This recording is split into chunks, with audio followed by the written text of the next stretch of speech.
Hello students, welcome to my channel Chemistry Guru and my name is Anil Yadav. Today we will discuss about your second chapter and chapter name is solution. And today's topic is positive deviation and negative deviation, which is most important, positive deviation and negative deviation. बच्चों आज हम लोग पढ़ेंगे class 12th की chemistry का second chapter और chapter का नाम है सॉल्यूशन। और आज का जो टॉपिक होगा वो होगा पॉजिटिव डेविएशन और निगेटिव डेविएशन। इसके पहले वाले वीडियो में हम लोगों ने डिस्कस किया था आइडियल सॉल्यूशन क्या होता है और नॉन आइडियल सॉल्यूशन क्या होता है। तो आइडियल सॉल्यूशन में हमने देखा था कि जो वेपर प्रेशर होता है, जो सॉल्यूशन का ऑब्जर्व वेपर प्रेशर होता है वो राउल्ट्स लॉ के वेपर प्रेशर के इक्वल होता है। ऐसा क्यों होता है बच्चों? ऐसा इसलिए होता है कि interaction of solute solute and solvent solvent is equal to interaction of solution. इसलिए जो वेपर प्रेशर ऑफ सॉल्यूशन का होता है, ठीक है, जो वेपर प्रेशर ऑफ सॉल्यूशन का होता है, आप यूँ कह सकते हो कि जो ऑब्जर्व प्रेशर होता है वो राउल्ट्स लॉ के प्रेडिक्टेड प्रेशर के इक्वल होता है। ठीक है, तो ऐसे सॉल्यूशन को क्या कहते हैं? आइडियल सॉल्यूशन कहते हैं। ठीक है, हालांकि आइडियल सॉल्यूशन की कई सारी कंडीशंस हैं। पहला कंडीशन आप जानते हो, आइडियल सॉल्यूशन वो सॉल्यूशन होता है जो ऑल टेम्परेचर पर और ईच कंसंट्रेशन पर जो क्या करे, राउल्ट्स लॉ को ओबे करे। ठीक है, दूसरा डेल्टा मिक्सिंग इंथैल्पी जीरो होती है।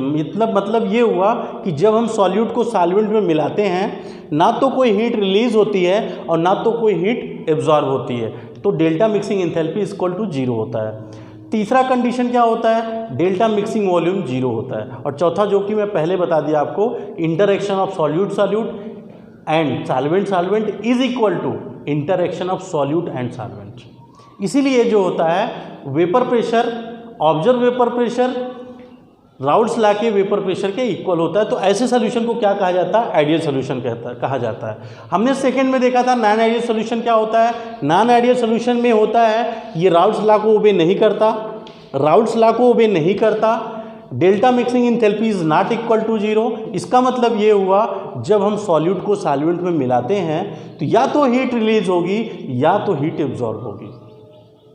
ठीक है, तो इसलिए डेल्टा मिक्सिंग इंथैल्पी जीरो नहीं होता है। तीसरा कंडीशन क्या होता है? तीसरा कंडीशन बच्चों ये होता है delta mixing volume is not equal to zero. जो डेल्टा मिक्सिंग वॉल्यूम जीरो के इक्वल नहीं होता है। ऐसा क्यों होता है? इसका मतलब क्या हुआ? इसका मतलब ये हुआ कि जब हम सॉल्यूट को, जितना ml हमारा सॉल्यूट होगा और उतने मान लो सॉल्यूट हमने 10 ml लिया, सॉल्वेंट 10 ml लिया, दोनों को हमने मिक्स कर दिया तो जो हमारा सॉल्यूशन बनेगा वो 20 ml बनेगा। क्योंकि इधर को हम सॉल्यूट और सॉल्वेंट को जोड़ रहे हैं, कितना आ रहा है? 20 ml। तो 20 ml ही सॉल्यूशन बनेगा, ना तो उससे 20 ml सॉल्यूशन नहीं बनेगा। नॉन आइडियल सॉल्यूशन की बात कर रहे हैं ना। तो अगर ये हम सॉल्यूट 10 ml ले रहे हैं, सॉल्वेंट 10 ml ले रहे हैं, तो जो हमारा सॉल्यूशन बनेगा वो 20 ml के एग्जैक्टली ना तो 20 ml के इक्वल नहीं बनेगा, या तो उससे ज़्यादा होगा या तो उससे कम होगा। तो डेल्टा मिक्सिंग वॉल्यूम क्या हो जाएगा? जीरो हो जाएगा बच्चों। ठीक है, तो ये नॉन आइडियल सॉल्यूशन में। और चौथा कंडीशन क्या होता है? Interaction of solute solute and solvent solvent is higher or lower. Interaction of solute solute and solvent solvent is higher or lower than interaction of solute and solvent। जो solute solute and solvent solvent का जो interaction होता है या तो solution के interaction से ज़्यादा होगा या तो कम होगा। जब ज़्यादा होगा तब कौन सा डेविएशन शो करेगा और जब कम होगा तब कौन सा डेविएशन शो करेगा। इसीलिए जो ज़्यादा होता है या तो कम होता है, इसीलिए दो टाइप्स के डेविएशन शो करता है। एक को कहते हैं पॉजिटिव डेविएशन और दूसरे को कहते हैं निगेटिव डेविएशन। तो बच्चों आज हम देखेंगे कि पॉजिटिव डेविएशन कब होता है और निगेटिव डेविएशन कब होता है। ठीक है, तो सबसे पहले हम देखते हैं निगेटिव डेविएशन क्या होता है और ये कब होता है। तो ये बात हमको कंफर्म होना चाहिए कि जो निगेटिव डेविएशन होता है और पॉजिटिव डेविएशन होता है किस में होते हैं? नॉन आइडियल सॉल्यूशन में होते हैं, आइडियल सॉल्यूशन में नहीं होते हैं। ठीक है, तो निगेटिव डेविएशन देखेंगे बच्चों। निगेटिव डेविएशन देखो, नॉन आइडियल सॉल्यूशन के लिए हमने ये जाना कि जो इसका interaction of solute solute and solvent solvent is lower or higher than interaction of solute and solvent. या तो ये हाई सॉल्यूट और सॉल्वेंट मतलब सॉल्यूशन के इंटरेक्शन से या तो ज़्यादा होंगे या तो कम होंगे, ठीक है। तो जब ये ज़्यादा होंगे तब कौन सा डेविएशन शो करेंगे और जब कम होंगे तब कौन सा डेविएशन शो करेंगे। तो यहाँ पे मैं कंफर्म बता दूँ कब ये नेगेटिव जो नॉन आइडियल सोल्यूशन होगा कब ये नेगेटिव डेविएशन शो करेगा, ठीक है। देखो ना नेगेटिव डेविएशन शो कब करेगा, जब observe vapour pressure is lower than predicted vapour pressure of Raoult's law. जब जो ऑब्जर्व वेपर प्रेशर होगा वो राउल्ट्स लॉ के प्रेशर से कम होगा बच्चों, जब राउल्ट्स लॉ के प्रेशर से कम होगा तो कौन सा डेविएशन शो करेगा, वो नेगेटिव डेविएशन शो करेगा, ठीक है। बात समझ गए आप। जब ये क्या करेगा, जब वेपर प्रेशर या observe vapour pressure Raoult's law के वेपर प्रेशर से कम होगा तो ये नेगेटिव डेविएशन शो करेगा। और दूसरा कंडीशन ये है कि इंटरेक्शन ऑफ सॉल्यूट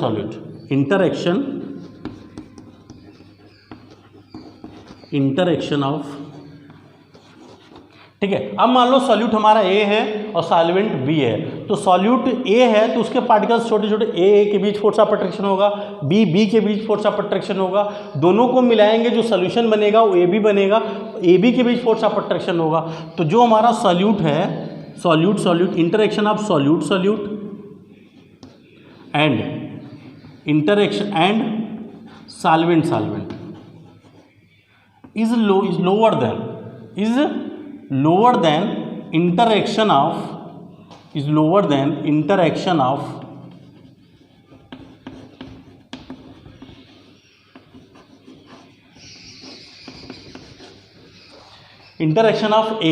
AB का मतलब सॉल्यूट और सॉल्वेंट के बीच का जो इंटरेक्शन होगा वो सॉल्यूट और सॉल्वेंट के इंटरेक्शन से क्या होगा, ज़्यादा होगा।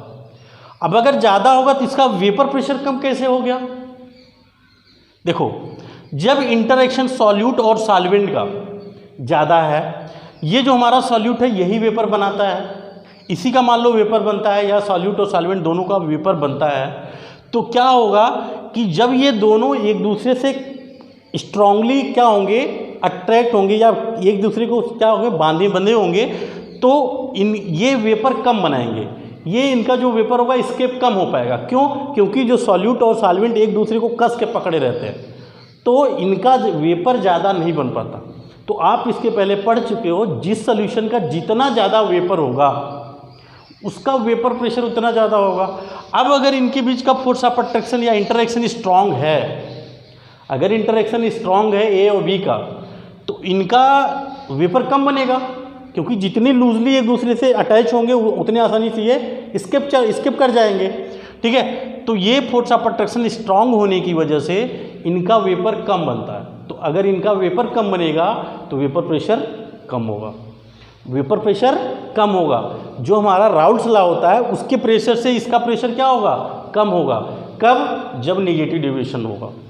बात समझ में, प्रेशर कम क्यों होता है, कम इसलिए होता है कि जो सॉल्यूट और सॉल्वेंट के बीच जो फोर्स ऑफ अट्रैक्शन होता है, या आप कह सकते हो जो सॉल्यूशन का फोर्स ऑफ अट्रैक्शन होता है वो स्ट्रांग होता है। किससे, सॉल्यूट और सॉल्वेंट के फोर्स ऑफ अट्रैक्शन से स्ट्रांग होता है। इसीलिए सॉल्यूट और सॉल्वेंट एक दूसरे से स्ट्रांगली अटैच्ड होते हैं और इनका वेपर कम बन पाता है। अगर वेपर कम बनेगा तो वेपर प्रेशर कम होगा, ठीक है। तो ये पॉजिटिव डेविएशन है, तो पॉजिटिव ये नेगेटिव डेविएशन है। नेगेटिव डेविएशन का डिफिनीशन क्या हो जाएगा, when interaction of solute and solvent is lower than interaction of solute and solvent, then it show negative deviation from Raoult's law. तो ये राउल्ट्स लॉ का ग्राफ होगा उससे नेगेटिव डेविएशन शो करेगा। राउल्ट्स लॉ है उससे नेगेटिव डेविएशन कब show करेगा, जब interaction of solute and solvent is lower than interaction of solution, ठीक है। तब कौन सा डेविएशन शो करेगा, तब ये नेगेटिव डेविएशन शो करेगा फ्रॉम राउल्ट्स लॉ, ठीक है। इसका हम एग्जांपल लेंगे तो आपको बहुत अच्छे से समझ में आएगा। इसका एग्जांपल होता है acetone and chloroform. Homogeneous mixture of acetone and chloroform. Acetone का फार्मूला बच्चों आप जानते हो CH3COCH3, क्लोरोफॉर्म का फार्मूला आप जानते हो CHCl3। आप देखेंगे तो आपको अच्छे से समझ में आ जाएगा। देखो ये है CH3COCH3, ये हमारा एसीटोन है, प्लस क्लोरोफॉर्म बच्चों, क्लोरोफॉर्म का फार्मूला होता है CHCl3 Cl। अब ये दोनों, ये हमारा सॉल्यूट है, ये सॉल्वेंट है, दोनों को हम मिक्स कर रहे हैं। अभी देखो इनके बीच वीक वंडरवाल्स फोर्स, सॉल्यूट के बीच कौन सा फोर्स वर्क कर रहा है? वीक वंडरवाल्स फोर्स वर्क कर रहा है। सॉल्वेंट के बीच, सॉल्वेंट के बीच कौन सा फोर्स ऑफ अट्रैक्शन वर्क कर रहा है? वीक वंडरवाल्स फोर्स वर्क कर रहा है। अब जब दोनों को हमने मिला दिया तो इनके बीच क्या, कौन सा बॉन्ड कम करेगा? हाइड्रोजन बॉन्ड बनेगा। यहाँ पे हाइड्रोजन और ऑक्सीजन से कौन सा बॉन्ड बनेगा? हाइड्रोजन बॉन्ड बनेगा। ठीक है, तो ये हो जाएगा आपका बच्चों CH3O, और ये आपका CH यहाँ पे, और यहाँ पे हाइड्रोजन बॉन्ड बनेगा, ये हाइड्रोजन बॉन्ड बन रहा है, और ये Cl और ये Cl। तो यहाँ पे हाइड्रोजन बॉन्ड बना। अगर यहाँ पे हाइड्रोजन बॉन्ड बन रहा है तो ये जो हाइड्रोजन बॉन्ड होता है वीक वंडरवाल्स फोर्स के बॉन्ड से स्ट्रांग होता है। तो ये दोनों एक दूसरे से क्या होंगे? स्ट्रांगली अटैच्ड होंगे। तो इनका ये वेपर जो बनेगा वो कम बनेगा। ठीक है, क्यों कम बनेगा? क्योंकि इनके बीच हाइड्रोजन बॉन्ड वर्क कर रहा है, और यहाँ पे देखो वीक वंडरवाल्स फोर्स काम कर रहा है। तो हम ये बता सकते हैं कि फोर्स ऑफ अट्रैक्शन या interaction of solute and solvent is lower than interaction of solute and solvent. देखो यहाँ पे वीक वंडरवाल्स फोर्स कम कर रहा है, यहाँ पे वीक वंडरवाल्स फोर्स कम कर रहा है, और यहाँ पे स्ट्रांगली हाइड्रोजन बॉन्ड कम कर रहा है। तो ये नेगेटिव डेविएशन का एग्जांपल हो गया। ठीक है, इसको आप जब भी नेगेटिव डेविएशन का डिफिनीशन देंगे इस एग्जांपल को आप जरूर लिखेंगे। ठीक है, तो ये हमारा नेगेटिव डेविएशन है। ठीक, अब नेगेटिव डेविएशन का ग्राफ जो कि बच्चों बहुत इंपॉर्टेंट है। तो नेगेटिव डेविएशन का डेफिनेशन आपको समझ में आ गया। नेगेटिव डेविएशन कब होता है? जब interaction of solute and solvent is lower than interaction of solute and solvent, then it show negative deviation from Raoult's law. ठीक है, या आप कह सकते हो observe vapour pressure is lower than Raoult's law vapour pressure, predicted Raoult's law vapour pressure. ठीक है, observe vapour pressure is lower than predicted Raoult's law vapour pressure. अब ऑब्जर्व प्रेशर का मतलब क्या है? देखो ऑब्जर्व प्रेशर जैसे बैरोमीटर होता है, तो हम सोल्यूशन जो हमारा बना हुआ है, जैसे हमने क्लोरोफॉर्म और एसीटोन को मिला के सोल्यूशन बना लिया, अब हम बैरोमीटर से उसमें क्या करेंगे? उसका प्रेशर ऑब्जर्व कर लेंगे। तो ये हमारा ऑब्जर्व वेपर प्रेशर हो गया। और जो कैलकुलेटेड वेपर प्रेशर होता है P इक्वल टू क्या होता है बच्चों? P1 not x1 plus P2 not x2।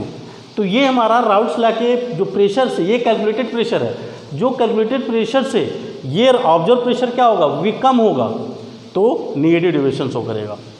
ठीक है, तो इसका मतलब ये हो जाएगा कि ये हमारा क्या है? ऑब्जर्व प्रेशर है।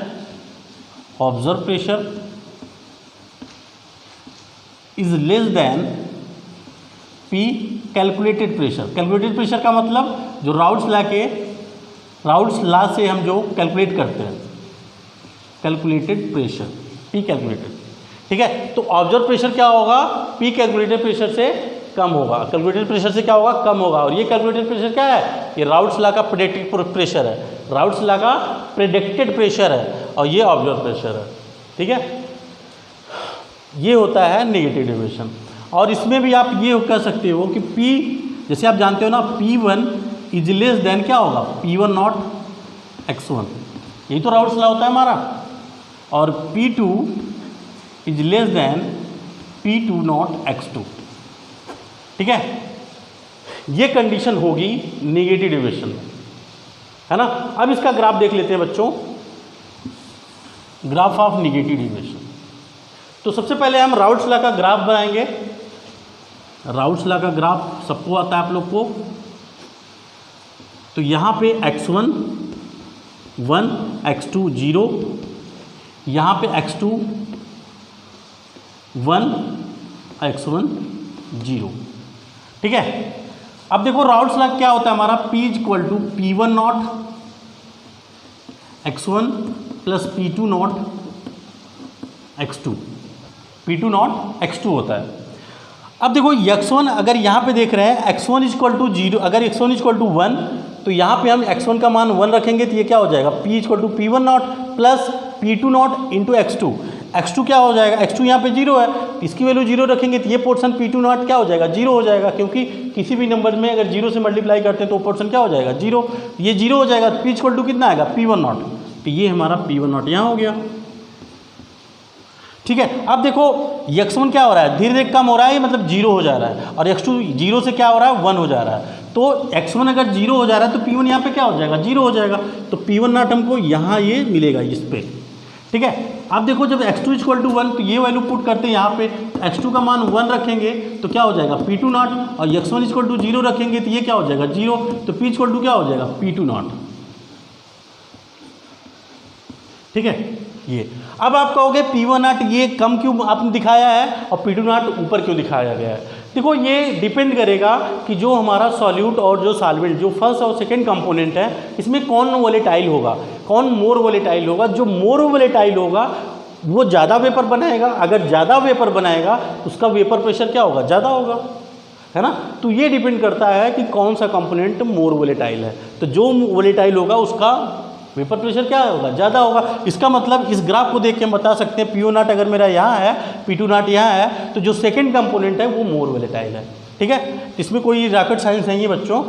तो P2 नॉट देखो, अब x2 इक्वल टू 1 है, तो जैसे x2 0 हो रहा है तो P2 नॉट क्या हो जाएगा, 0 हो जाएगा। ये तो ये हमारा राउल्स लॉ का ग्राफ। अब ये राउल्स लॉ का ग्राफ है, तो इसको हम डॉट डॉट लाइन से शो कर देते हैं बच्चों।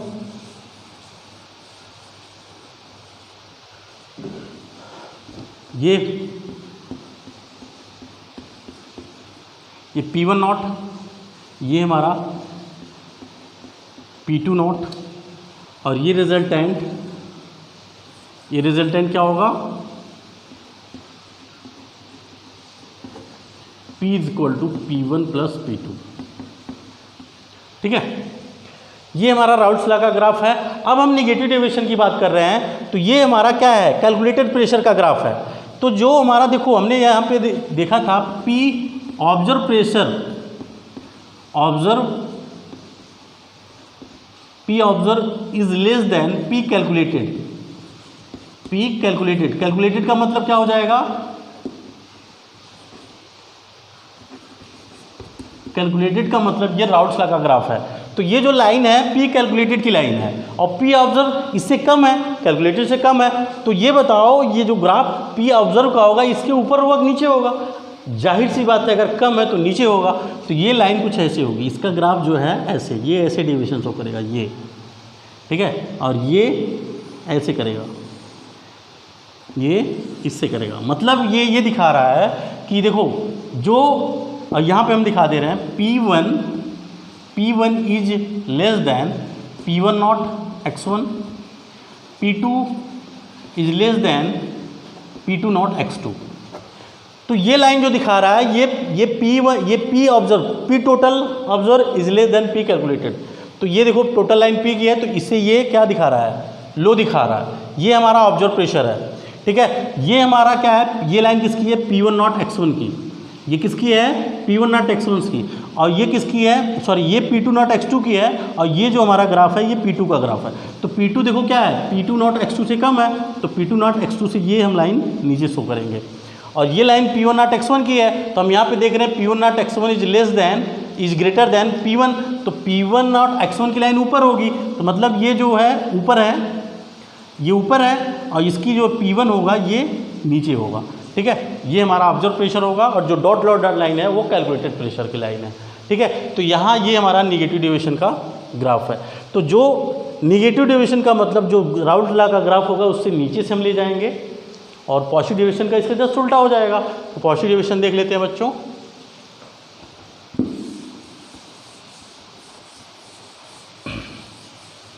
पॉजिटिव डेविएशन,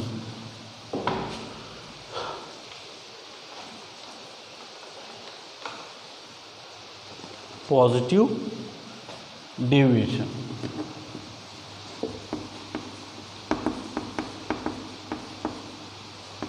पॉजिटिव डेविएशन, ठीक है।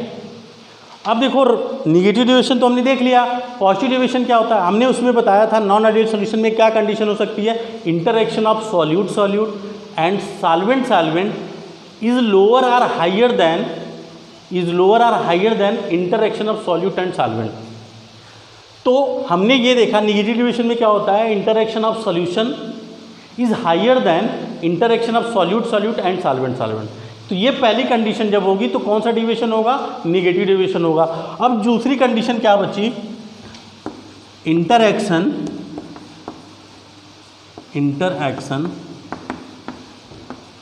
ऑफ सॉल्यूट सॉल्यूट यानी कि ए है ना and B is greater than interaction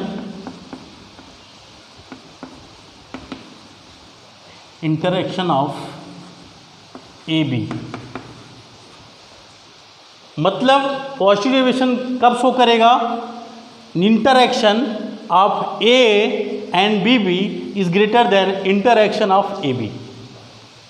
interaction of solute solute and solvent solvent is higher than interaction of solute and solvent या इंटरेक्शन ऑफ सॉल्यूशन। जो interaction होगा solute solute का और solvent solvent का, वो इंटरेक्शन सॉल्यूशन के interaction से क्या होगा, स्ट्रांग होगा, हाइयर होगा, ठीक है। तो positive deviation interaction of solute solute and solvent solvent is higher than interaction of solution, then it's show positive deviation from Raoult's law, ठीक है। कैसे, इसका मतलब ये हुआ कि जो हमारा ऑब्जर्व प्रेशर होगा वो राउल्ट्स लॉ के प्रेशर से क्या होगा, ज़्यादा होगा, राउल्ट्स लॉ के प्रेशर से ज़्यादा होगा। क्यों ज़्यादा होगा, इसकी वजह से ज़्यादा होगा बच्चों। यहाँ पे देख रहे हैं इंटरेक्शन ऑफ ए बी मतलब सॉल्यूशन, तो जो सॉल्यूशन का इंटरेक्शन है वो वीक है। तो अगर इंटरेक्शन ऑफ सॉल्यूशन वीक है तो इसका मतलब ये हुआ जो सॉल्यूट और सॉल्वेंट के बीच का जो इंटरेक्शन है, सॉल्यूट और सॉल्वेंट का जो इंटरेक्शन है वो सॉल्यूट सॉल्यूट और सॉल्वेंट सॉल्वेंट के इंटरेक्शन से क्या है, वीक है।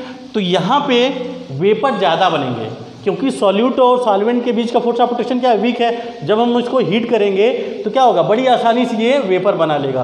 तो जब वेपर बना लेगा इसका वेपर प्रेशर क्या होगा, ज़्यादा वेपर बनाएगा, और ज़्यादा वेपर बनाएगा तो इसका वेपर प्रेशर क्या होगा, ज़्यादा होगा। तो वेपर प्रेशर इसका क्यों ज़्यादा हो रहा है, इसका इसलिए ज़्यादा हो रहा है कि इसका इंटरेक्शन ऑफ सॉल्यूट और सॉल्वेंट ये क्या है, वीक है, compare than interaction of solute solute and interaction of solvent solvent, ठीक है।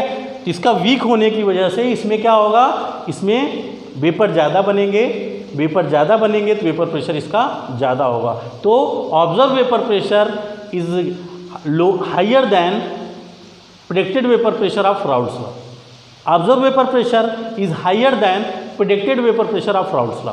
जो राउल्ट्स लॉ का प्रेडिक्टेड वेपर प्रेशर होगा उससे ऑब्जर्व प्रेशर क्या होगा, ज़्यादा होगा। जैसे एग्जांपल्स मान लो आप, हमने एक सॉल्यूशन लिया एसीटोन और इथेनॉल का, एसीटोन इथेनॉल को हमने मिला दिया, ठीक है, सॉल्यूशन बन गया। तो हमने उसको ऑब्जर्व किया, बैरोमीटर से उसको मेज़र किया, तो उसका जो वेपर प्रेशर आएगा जो ऑब्जर्व करने के बाद वो जो प्रेशर आएगा वो राउल्ट्स लॉ के P = P1 x1 + P2 x2 से कैलकुलेट करने के बाद जो प्रेशर आएगा उससे ज़्यादा होगा। कौन, जो हम बैरोमीटर से ऑब्जर्व करेंगे, जो हम कैलकुलेट करेंगे वो प्रेशर कम आएगा और जो हम ऑब्जर्व करेंगे वो प्रेशर ज़्यादा आएगा। इसका मतलब in positive deviation observe pressure is always greater than calculated pressure या predicted vapour pressure of Raoult's law, ठीक है। Observe pressure is greater than predicted vapour pressure of Raoult's law. ये क्यों होता है, क्योंकि सॉल्यूशन का इंटरेक्शन वीक होता है, ठीक है। तो ये आपका पॉजिटिव डेविएशन हो गया। पॉजिटिव डेविएशन क्या होगा, interaction of solute solute and solvent solvent is higher than interaction of solute and solvent, and it observe, and you can also say that observed pressure of non-ideal solution is greater than predicted vapor pressure of Raoult's law, predicted vapor pressure of Raoult's law। इसका जो observe pressure होगा ये Raoult's law के pressure से क्या होगा, ज़्यादा होगा, है ना। क्लियर हो गया। अब हम इसका ग्राफ देख लेते हैं। तो आप ये देख रहे हो इसका ज़्यादा होगा तो क्या होगा, निगेटिव डेविएशन में प्रेशर कम था, इसमें क्या होगा, ज़्यादा होगा। इसका एग्जाम्पल क्या होगा, इथेनॉल। इथेनॉल का formula C2H5OH plus acetone CH3COCH3, ठीक है, ये हो गया। या carbon disulphide plus acetone CH3COCH3। तो ये किसके एग्जाम्पल है बच्चों, ये है पॉजिटिव डेरिवेशन के एग्जाम्पल, ठीक है। ये किसके एग्जाम्पल हैं, पॉजिटिव डेरिवेशन के। एग्जाम्पल क्या होगा, इथेनॉल प्लस एसीटोन। दूसरा एग्जाम्पल क्या होगा, कार्बन डाइसल्फाइड एंड एसीटोन, ठीक है। तो जो इसका सॉल्यूट का और सॉल्वेंट का जो इंटरेक्शन होगा, इन दोनों को मिलाने से जो सॉल्यूशन का इंटरेक्शन होगा, उससे इनका इंटरेक्शन क्या होगा, स्ट्रांग होगा, ठीक है। तो ऐसे डेरिवेशन को क्या कहेंगे, पॉजिटिव डेरिवेशन कहेंगे। तो इसका एग्जांपल देख लेते हैं। आई होप कि आप पॉजिटिव डेरिवेशन और नेगेटिव डेरिवेशन समझ गए होंगे। अब हम इसका ग्राफ देख लेते हैं बच्चों। तो राउल्ट्स लॉ का ग्राफ पहले बनाएंगे, है ना।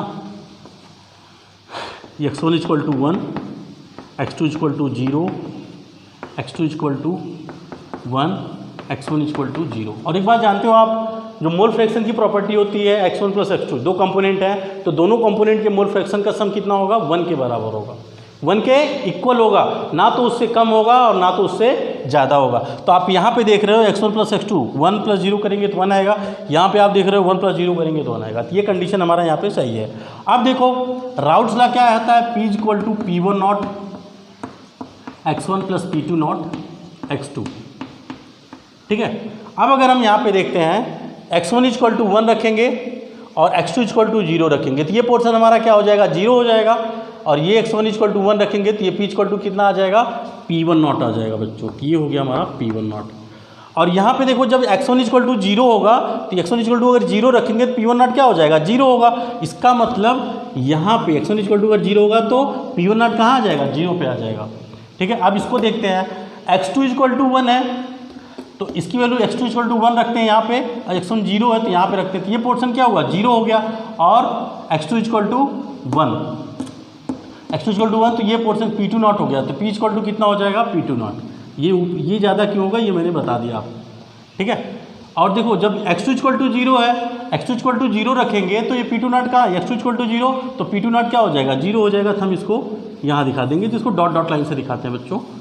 जो हमारा राउल्ट्स लॉ का प्रेडिक्टेड प्रेशर होगा, इसको हम डॉट लाइन से दिखाएंगे, और जो हमारा ऑब्जर्व प्रेशर होगा उसको एक स्ट्रेट लाइन से दिखाएंगे, ठीक है। और ये इसका रिजल्टेंट है ना, ये P1 है, P1 और ये P2, ठीक है। अब देखो पॉजिटिव डेरिवेशन में क्या होगा, P = P1 x1 + P2 x2। ये देखो राउल्ट्स लॉ का कैलकुलेटेड प्रेशर है और ये हमारा ऑब्जर्व प्रेशर है, तो ये ज़्यादा होगा। और P1 = P1 x1, P1 x1 इससे ज़्यादा होगा। P2 = P2 x2, ठीक है। तो ये देखो P1, तो ये जो लाइन है डॉटेड लाइन है, ये जो डॉटेड लाइन है किसकी है, ये P1 x1 line, P1 x1 की है, और ये P2 x2 की है। तो P2 x2 से ज़्यादा कौन है, P2 है, और P1 x1 से ज़्यादा कौन है, P1 है, और इससे ज़्यादा कौन है, P है। तो इससे ज़्यादा P है, तो हम जब ज़्यादा होगा तो ये क्या होगा, ऊपर दिखाएगा, है ना, ऊपर से इसको ड्रा करेंगे हम। तो ये हम इस लाइन को ऐसे, ये पॉजिटिव डेरिवेशन देखो, ये राउल्ट्स लॉ का प्रेशर है, ये ऑब्जर्व प्रेशर है, तो ज़्यादा कौन दिख रहा है, ये दिख रहा है, ठीक है, हमारा P या ऑब्जर्व प्रेशर। तो जो हमारा P1 होगा P1 x1 से ज़्यादा होगा, इसको भी हम क्या दिखाएंगे, ऊपर दिखाएंगे। क्या दिखाएंगे, इसको भी ऊपर से दिखाएंगे ये। और ये भी हमारा क्या होगा, P2 भी P2 x2 से ज़्यादा होगा। तो ये ग्राफ किसका हो गया बच्चों, ये हो गया पॉजिटिव डेरिवेशन का, ठीक है। तो आज का टॉपिक था पॉजिटिव डेरिवेशन और नेगेटिव डेरिवेशन, जो कि बहुत इंपॉर्टेंट टॉपिक थे। आपको समझ में आया तो कमेंट बॉक्स में लिख के ज़रूर लिखिएगा, ठीक है। और चैनल को सब्सक्राइब जरूर करिएगा प्लीज़, ठीक है। अब हम नेक्स्ट वीडियो में पढ़ेंगे एजियोट्रॉपिक मिक्सचर, जो कि बहुत इंपॉर्टेंट है बच्चों, ठीक है। तो आज के लिए बस इतना।